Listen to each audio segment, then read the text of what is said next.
Hi everybody, welcome back to my channel. Einat Kessler here with a new video tutorial, and today we are making card number 6 in the 12 cards of Christmas series, and we are making a step shutter pocket card, which I think is really cool. I love this one.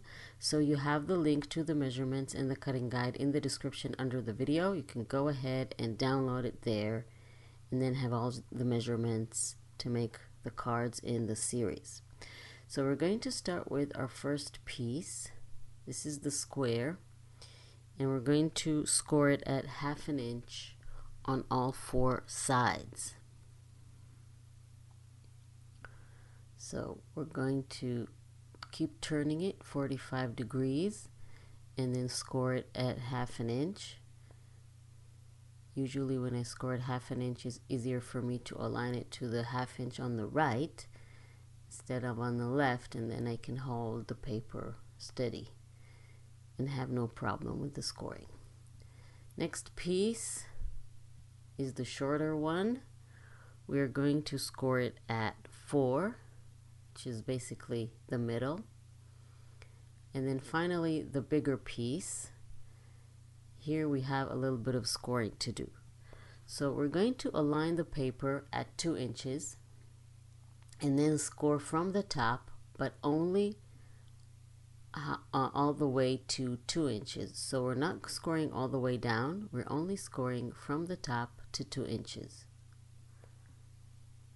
Then we're going to move the paper and align it with 4 inches and score it from the top to 4 inches this time. So not all the way down, just from the top to 4 inches. And then we're going to flip the paper 180 degrees and do the exact same thing on the other side.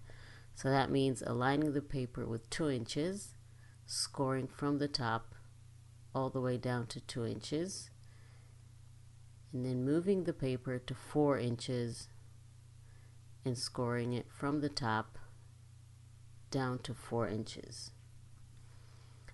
Okay, so now we're done with all the scoring, and we can go ahead and do some cutting. So remember, we did 4 vertical score lines, right?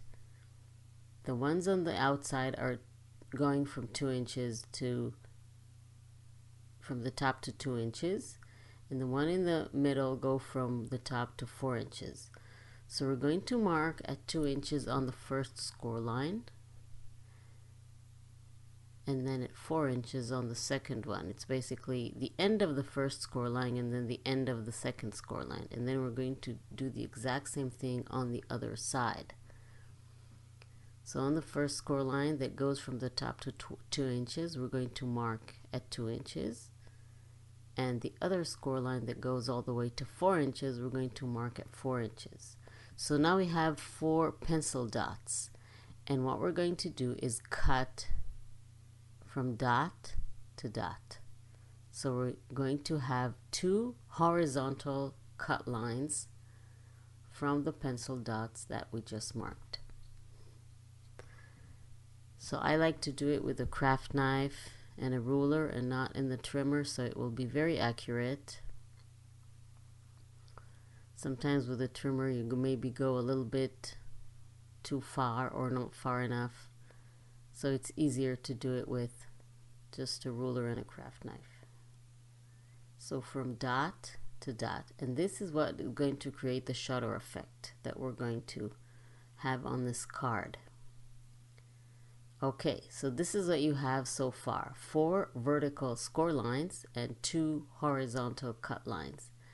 So now we're going to fold. So we're going to start with the top. Basically you have 3 sections.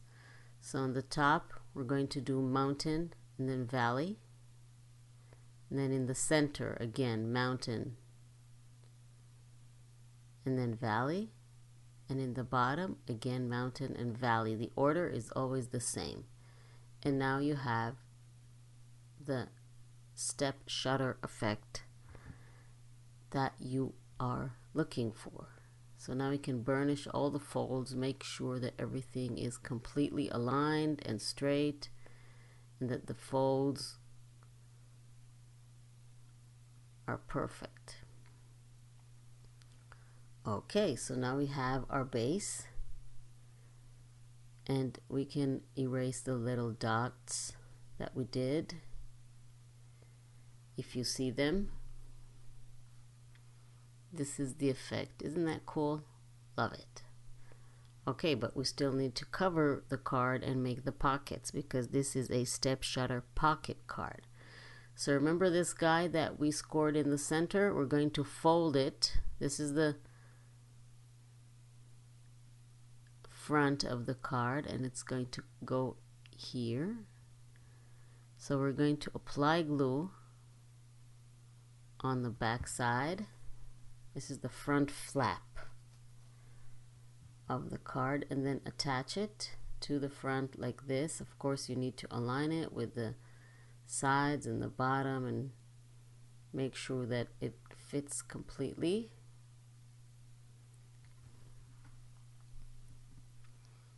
Now you have this card with the flap in the front. Now we can go ahead and start covering the card. Now I think I remember I told you this before, but when I make a card I always like to use double-sided cardstock, and this way I can play with both pattern on both sides and they always match, and this makes the card look really pretty. Of course you can embellish it any way that you want with any paper that you want. Whatever you have in your stash will look great. And again, you have all the measurements in the cutting guide in the link in the description under the video. So first we start with our 2 squares. Then we can add the squares on the inside of the front flap. So the first one goes on the left on the inside, and then we have the other side. So I was thinking using the other side this time and have a different pattern.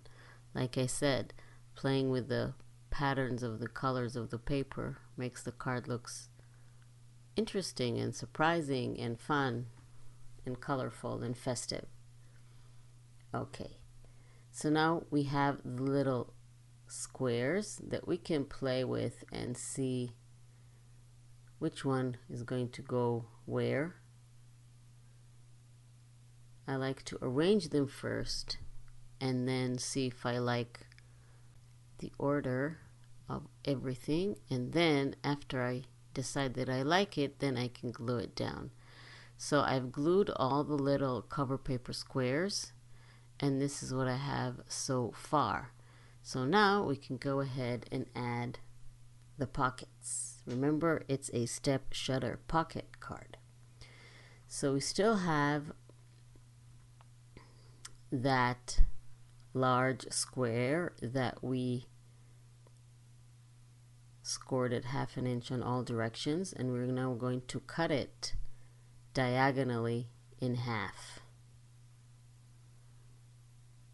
So then we'll have 2 pockets, and we also need to cut the one last cover paper square in half diagonally to cover our 2 pockets. So now we can go ahead and add the pockets to the card. So what you need to do is fold on those score lines.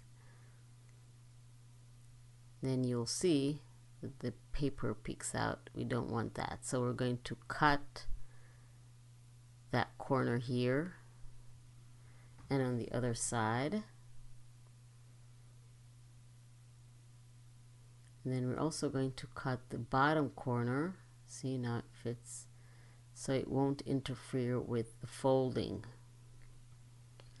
because we need to fold those 2 tabs to create the pockets, and we're going to do the exact same thing on the other triangle, the other piece.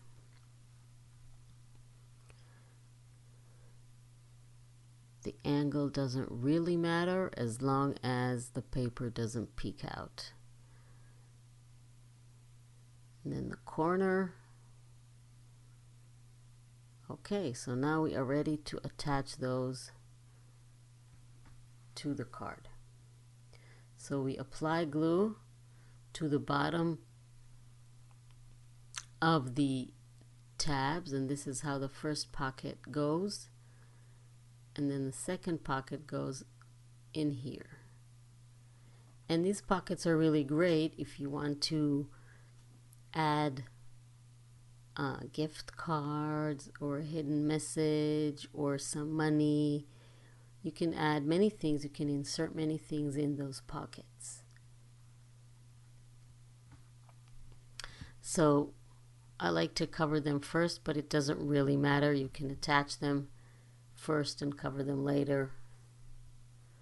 However you feel comfortable will work.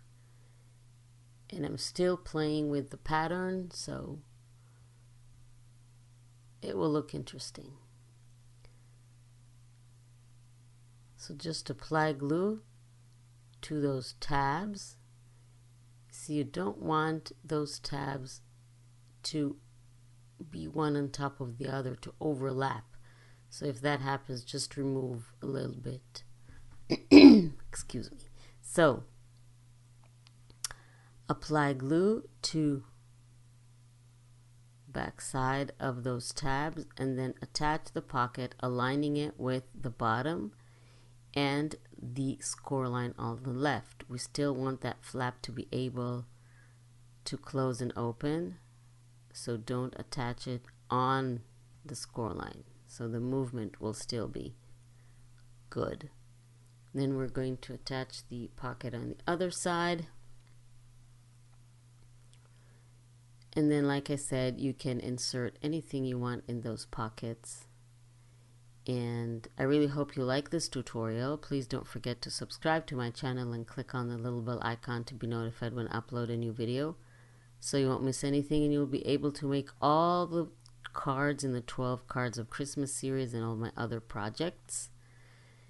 And now we can insert things in the pocket and embellish the front or any other part of the pocket that you want to embellish. Of course, this is completely up to you what you want to add, and you can write the message on the back, or you can cover some of the parts of the card with a solid color cover paper so you can write things on it. And this card looks really cool when it stands up like this.